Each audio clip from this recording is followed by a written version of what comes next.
بسم الله الرحمن الرحیم۔ السلام علیکم۔ آج جو میں کہانی آپ کو سنانے لگا ہوں یہ ایک تاجر اس کا بیٹا ایک بادشاہ اور اس کی شہزادی کی ہے۔ چلیں اب یہ کہانی شروع کرتے ہوں۔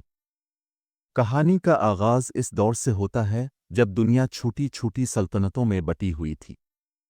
ہر طرف تجارتی قافلے رواں دواں تھے اور لوگ اپنی زندگی میں نئے مقامات دیکھنے، تجربات حاصل کرنے اور حیرت انگیز مہمات پر روانہ ہونے کو اپنا سب سے بڑا خواب سمجھتے تھے۔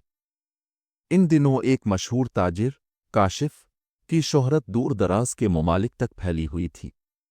کاشف ایک ایماندار، سمجھدار اور تجربہ کار سوداگر تھا جس نے اپنی محنت اور عقل کے بل بوتے پر بہت دولت کمائی تھی۔ وہ ہمیشہ دور دراز کے شہروں اور خطوں میں جاتا، وہاں نایاب اشیاء خریدتا اور پھر انہیں اپنے شہر میں منافع پر فروخت کرتا۔ لوگ اس کی کہانیوں کو بڑے شوق سے سنتے تھے کیونکہ اس نے جنگلوں کی مشکلات، سمندر کے سفر، پہاڑوں کی بلندیوں اور صحراؤں کی ریگستانی زمینوں کو عبور کیا تھا۔ کاشف کا اکلوتا بیٹا عادل نوجوان، خوبصورت اور پرجوش تھا۔ عادل کا دل اپنے والد کی مہماتی کہانیوں میں گام ہو جاتا۔ جب کاشف سمندر پار کی حیرت انگیز داستانیں سناتا تو عادل کی آنکھوں میں خواب باندھ جاتے۔ وہ سوچتا کہ کب وہ وقت آئے گا جب وہ بھی دور دراز علاقوں میں جا کر اپنے خوابوں کو پورا کرے گا۔ ایک دن جب صبح کا وقت تھا اور سورج کی سنہری کرنیں کھڑکی سے اندر داخل ہو رہی تھیں، عادل اپنے والد کے پاس بیٹھ گیا۔ اس کے چہرے پر ایک سنجیدگی تھی جو عام دنوں سے مختلف محسوس ہو رہی تھی۔ ابا جان، کیا آپ کو کبھی یہ محسوس نہیں ہوتا کہ میں بھی آپ کے ساتھ ان سفر پر چلوں؟ عادل نے پرسکون لہجے میں سوال کیا۔ کاشف نے مسکرا کر کہا، بیٹا، سفر آسان نہیں ہوتے، یہ مشکلات اور آزمائشوں سے بھرے ہوتے ہیں۔ بعض دفعہ انسان کو اپنی جان بچانے کے لیے بہت کچھ برداشت کرنا پڑتا ہے۔ عادل نے پختہ لہجے میں جواب دیا، اگر میں نے زندگی میں یہ مشکل سفر نہ کیے، اگر میں نے دنیا کو اپنی آنکھوں سے نہ دیکھا، تو میرا دل ہمیشہ حسرت کے ساتھ رہے گا۔ ابا، میں بھی آپ کی طرح بہادر بننا چاہتا ہوں۔ کاشف نے اپنے بیٹے کی بات کو غور سے سنا۔ عادل کی آنکھوں میں خوابوں کی روشنی اور عزم کی چمک تھی۔ وہ جان گیا کہ یہ لڑکا اپنے مقصد میں سنجیدہ ہے۔ ٹھیک ہے بیٹا، کاشف نے کہا، کل سے ہم اپنے اگلے سفر کی تیاری شروع کریں گے۔ میں تمہیں دنیا کی حقیقت دکھاؤں گا۔ یاد رکھو، سفر نہ صرف خوشی کا نام ہے بلکہ یہ انسان کے صبر اور عقل کا امتحان بھی لیتا ہے۔ یہ سن کر عادل خوشی سے بھر گیا۔ اسے یوں لگا جیسے اس کے خواب حقیقت کا روپ دھار رہے ہوں۔ وہ خوشی خوشی تیاری کرنے لگا۔ کاشف نے اپنے قافلے کی تیاری شروع کروائی۔ سامان میں کپڑے، کھانے پینے کی اشیاء، تجارتی سامان اور کچھ سونے چاندی کے سکے شامل کیے گئے۔ تیسرے دن صبح سویرے کاشف اور عادل اپنے قافلے کے ساتھ روانہ ہو گئے۔ عادل کے لیے یہ پہلا موقع تھا جب وہ اپنے شہر سے باہر نکل رہا تھا۔ قافلے میں اونٹ، گھوڑے اور چند خادمین بھی موجود تھے جو سامان کے تحفظ کے لیے ساتھ تھے۔ سفر کے آغاز میں موسم خوشگوار تھا۔ ہوا نرم اور خوشبودار تھی اور پرندے آزادی سے آسمانوں میں اڑ رہے تھے۔ عادل راستے میں ہر چیز کو بڑی دلچسپی اور حیرت سے دیکھتا رہا۔ کبھی وہ زمین کے رنگ بدلتے دیکھتا، کبھی وہ دور دور تک پھیلے ہوئے سرسبز میدانوں کو دیکھ کر حیران ہوتا۔ رات کے وقت قافلہ ایک درختوں کے جھنڈ میں رکا۔ خادموں نے آگ جلائی اور کھانا بنایا۔ کاشف نے کھانے کے دوران عادل کو مخاطب کرتے ہوئے کہا، بیٹا، سفر میں سب سے زیادہ ضروری ہے کہ انسان ہر صورتحال میں اپنے حوصلے کو قائم رکھے۔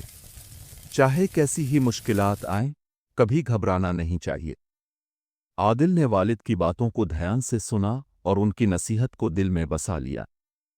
کئی دنوں کی مسافت کے بعد کاشف کا قافلہ گلستان کے شہر میں پہنچا۔ یہ شہر اپنی خوبصورتی، ہریالی اور شاندار عمارتوں کی وجہ سے مشہور تھا۔ یہاں کے بازار خوشبودار مصالوں، ریشمی کپڑوں اور قیمتی جواہرات سے بھرے ہوئے تھے۔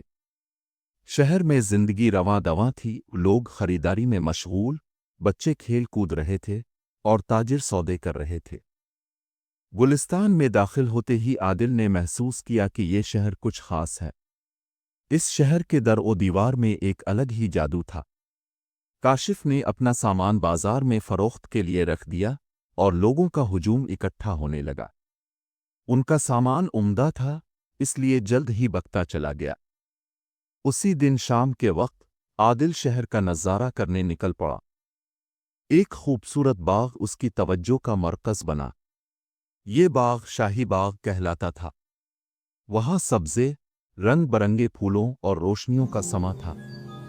परिंदे खुशी खुशी चहचहा रहे थे और बाग की हवा में खुशबू बसी हुई थी। आदिल बाग के हसन में खोया हुआ था कि अचानक उसकी नज़र एक लड़की पर पड़ी। वो लड़की लंबे रेशमी लिबास में मलबूस थी। इसके चेहरे पर मासूमियत और आंखों में वकार था। ये शहजादी महरीन थी, मगर आदिल इस वक्त ये बात नहीं जानता था। शहजादी महरीन ने मुस्कुराकर आदिल को देखते हुए कहा, मुसाफिर, तुम कौन हो और यहाँ क्या कर रहे हो? आदिल ने चौंक कर कहा, मैं एक सौदागर का बेटा हूँ और पहली बार इस हुसैन बाग को देख रहा हूँ। ये बाग दुनिया के सबसे खूबसूरत मकामात में से एक है। महरीन ने मुस्कुरा कर कहा, बाग तो खूबसूरत है, लेकिन दुनिया में बहुत से ऐसे मकामात हैं जो शायद तुमने अभी तक देखे नहीं होंगे। आदिल ने हैरत से जवाब दिया, मेरे वालिद कहते हैं कि दुनिया बहुत वसी है। मेरा ख्वाब है कि मैं भी हर वो जगह देखूं जहां मैं जा सकता हूं। शहजादी महरीन ने आदिल की बात सुनकर उसके जज्बे को सराहा और एक लम्हे के लिए खामोश हो गई। इसके चेहरे पर मुस्कुराहट नुमायां थी। फिर वो कुछ कहे बगैर अपने महल की जानिब चली गई। आदिल इस मुलाकात पर हैरान था और सोच रहा था कि वो लड़की कौन थी। वो जल्द ही अपने वालिद के पास वापस आया, मगर उसे मालूम न था कि इस मुख्तसर सी मुलाकात की खबर बादशाह के दरबारियों तक पहुंच चुकी है और अगला दिन इसके लिए बड़ा चैलेंज लेकर आने वाला था। अगली सुबह की रोशनी ने गुलिस्तान शहर को सोने की तरह चमका दिया। बाजारों में चहल पहल थी, हर जगह रौनकें थीं, मगर महल के अंदर फिजा में एक खामोश कशीदगी फैली हुई थी। रात को जो इत्तला बादशाह उदेर को मिली थी कि एक अजनबी नौजवान शहजादी महरीन से बात कर रहा था, वो बादशाह के लिए किसी चैलेंज से कम न थी। बादशाह उदेर अपनी बेटी महरीन से बेहद मोहब्बत करता था, मगर वो अपनी हुक्मरानी में नज़्म व ज़ब्त का सख्त कायल था। यही वजह थी कि इसने फौरी तौर पर हुक्म दिया कि इस मुसाफिर लड़के को दरबार में पेश किया जाए। बाजार के करीब ताजिर काशिफ और उसका बेटा आदिल अपनी तिजारत के मामलात में मसरूफ़ थे कि अचानक कुछ शाही सिपाहियों ने आकर कहा, काशिफ और उसके बेटे आदिल को बादशाह के दरबार में हाजिर होने का हुक्म है। फौरन चली। काशिफ चौंक गया। उसने आदिल की तरफ देखा, जो कुछ घबरा सा गया था, मगर काशिफ ने हौसला देते हुए कहा, बेटा, घबराने की ज़रूरत नहीं। हमने कोई गलती नहीं की, लिहाजा सच के साथ बादशाह के रूबरू पेश होंगे। काशिफ और आदिल को शाही दरबार में पेश किया गया। दरबार का माहौल सख्त था। बादशाह तख्त पर बैठा हुआ था और शहजादी महरीन भी वहां मौजूद थी। दरबारी खामोश थे और सिपाही अपनी जगह संजीदगी से खड़े थे। बादशाह ने बुलंद आवाज में कहा, ये अजनबी कौन हैं और क्यों उन्होंने मेरी बेटी से बात करने की जुर्रत की? काशिफ ने आगे बढ़कर अदब से कहा, जहां पना, मैं एक ताजिर हूं और ये मेरा बेटा है। हम दुनिया देखने और तिजारत के लिए यहां आए हैं। हमारा इरादा कोई बुरा नहीं था। बादशाह ने अपनी नज़रें आदिल पर डालें। क्या ये सच है कि तुमने शहजादी महरीन से बात की? आदिल ने झुकते हुए कहा, जहां पना, ये सच है कि मैंने शहजादी से बात की, मगर मेरा इरादा सिर्फ बाग की खूबसूरती की तारीफ करना था। मैं शहजादी की शान में कोई गुस्ताखी नहीं करना चाहता था। शहजादी महरीन ने भी बादशाह को नर्म लहजे में कहा, अब्बा हुजूर, इस लड़के का कोई गलत इरादा नहीं था। उसने बस बाग की तारीफ की और बात खत्म कर दी। मगर बादशाह का दिल अभी मुतमईन न हुआ। उसने कहा, ऐसा नहीं हो सकता कि कोई अजनबी यूं आकर मेरी सल्तनत में आज़ादी से घूमे फिरे। अगर तुम वाकई बहादुर और ईमानदार हो तो मैं तुम्हें आजमाइश के कटहरे में खड़ा करूंगा। आदिल ने अपनी आंखों में अज़्म के साथ कहा, जहां पना, मैं आपकी आजमाइश के लिए तैयार हूं। बादशाह ने दरबार में ऐलान किया। गुलिस्तान शहर के किनारे जंगल में एक खतरनाक खूंखार शेर है जो वहां के गांव वालों को मार रहा है। अब तक कई बहादुर उसे खत्म करने गए मगर वो कामयाब न हो सके। मेरी पहली शर्त यह है कि तुम इस शेर को खत्म करके गांव वालों को इस खौफ से आज़ाद करो। ये बात सुनकर दरबार में खामोशी छा गई। ये आजमाइश कोई आम काम न थी।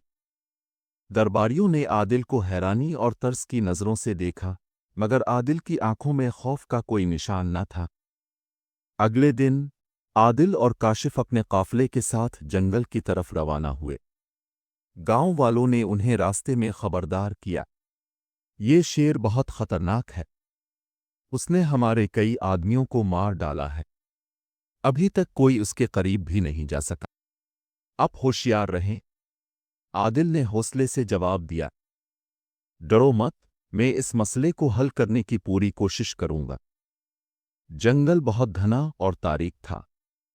दरख्तों के पत्तों से सूरज की रोशनी बमुश्किल जमीन तक पहुंचती थी। जंगल में खौफनाक खामोशी थी जिसे वक्फे वक्फे से जंगली जानवरों की आवाज़ें तोड़ रही थीं। आदिल ने अपने हाथ में एक नेज़ा थामा हुआ था जबकि काशिफ उसके करीब था ताकि उसकी हिफाजत में मदद कर सके। कई घंटों तक वो जंगल में शेर की तलाश करते रहे। अचानक एक झाड़ी में हरकत हुई। आदिल ने फौरन होशियार होकर नेज़ा उठा लिया। इस झाड़ी से एक हिरन भागता हुआ निकला।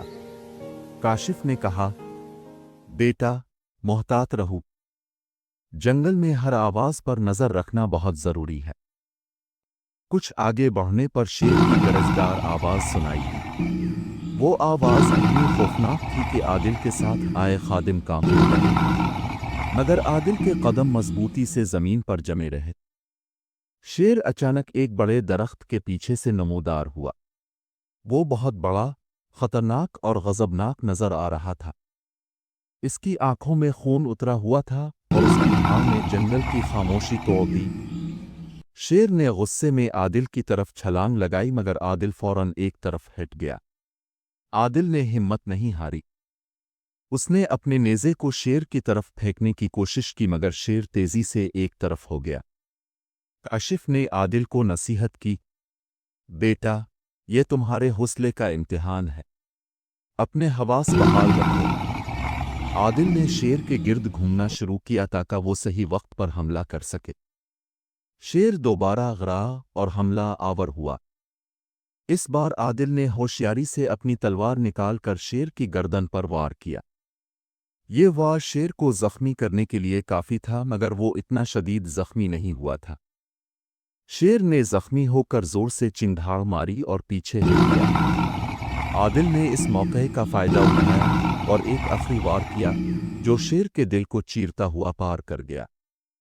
शेर ने एक खौफनाक धाड़ के साथ जमीन पर दम तोड़ दिया। शेर की मौत की खबर पूरे गांव में जंगल की आग की तरह फैल गई। गांव वाले खुशी से झूम उठे और इन्होंने आदिल की बहादुरी को सराहा। जब आदिल बादशाह के दरबार में वापस पहुंचा तो दरबार में शोर उठा कि वो आजमाइश में कामयाब हो गया है। बादशाह ने हैरानी के साथ कहा, तुम वाकई बहादुर हो। ये सुनकर बादशाह उदेर अपनी जगह से खड़ा हो गया। उसने फख्र से ऐलान किया, आदिल, तुमने न सिर्फ बहादुरी दिखाई बल्कि अपने किरदार से ये साबित कर दिया कि तुम अजीम इंसान हो। मैं तुम्हें अपनी सल्तनत का सबसे बड़ा इनाम देता हूँ, शहजादी महरीन की शादी का रिश्ता। बादशाह के फैसले पर दरबार खुशी से गूंज उठा। काशिफ ने आदिल को गिले लगाया और कहा, बेटा, आज तुमने अपने हौसले, अक्ल और सच्चाई से वो मकाम हासिल कर लिया है जो बड़े बड़े बादशाह भी हासिल नहीं कर पाते। चंद दिन बाद शाही महल में शहजादी महरीन और आदिल की शादी बड़ी धूमधाम से हुई। गांव वालों को खजाने का एक हिस्सा देकर उनकी मुश्किलात हल कर दी गईं। عادل نے شادی کے بعد بھی اپنے والد کی طرح تجارت جاری رکھی، مگر اس نے اپنی سلطنت میں فلاح و بہبود کو اپنا سب سے بڑا مقصد بنا لیا۔ یوں عادل کی کہانی اس کے حوصلے، بہادری اور ایمانداری کی ایک مثال بن گئی جو ہمیشہ یاد رکھی جائے گی۔